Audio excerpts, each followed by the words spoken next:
കേരള രാഷ്ട്രീയ ചരിത്രത്തിന്റെ ഭാഗമായ കമ്മ്യൂണിസ്റ്റ് പാർട്ടി ആസ്ഥാനം എം.എൻ. സ്മാരകം പുതിയ പ്രൌഢിയിൽ നവീകരിച്ച പാർട്ടി ഓഫീസിന്റെ പുതിയ കെട്ടിടം നാളെ ഉദ്ഘാടനം ചെയ്യും. 9 കോടിയോളം ചെലവിലാണ് നിർമ്മാണം.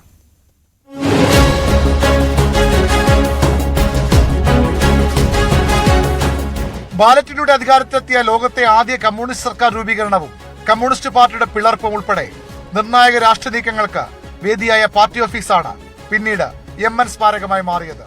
6 പതിറ്റാണ്ടുകൾക്ക് ശേഷം എം.എൻ. സ്മാരകം നവീകരിച്ചു.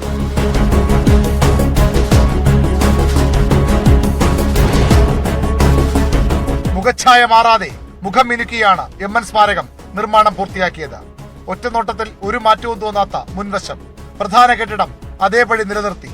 വിശാലമായ കോൺഫറൻസ് ഹാളും സെക്രട്ടറിയുടെ മുറിയും ലിഫ്റ്റ് ഉൾപ്പെടെയുള്ള സജ്ജീകരണങ്ങളും. പിൻവശത്തെ പഴയ കെട്ടിടം നവീകരിച്ച് നേതാക്കൾക്കുള്ള ക്വാർട്ടേഴ്സ് ആക്കി. പാർട്ടി ഓഫീസ് നവീകരണത്തിന് ഏറെ പ്രയത്നിച്ച കാനം രാജേന്ദ്രന്റെ പേരിലാണ് 3-ാം നിലയിലെ കോൺഫറൻസ് ഹാൾ. തലസ്ഥാനത്തെ CPI നേതാക്കൾക്കും പ്രവർത്തകർക്കുമെല്ലാം മറക്കാനാകാത്ത ഒരു പിടി ഓർമ്മകളുടെ കേന്ദ്രം കൂടിയാണ് എം.എൻ. സ്മാരകം. ഈ നിരാകരണം അവസാനിപ്പിക്കാൻ നേരത്ത് കരുക്കിന്റെ ആവശ്യമുണ്ടല്ലോ. അപ്പൊ കരുക്കിന്റെ കാര്യം എന്ന് പറഞ്ഞാൽ വിജയ് സാറ് സമ്മതിക്കും.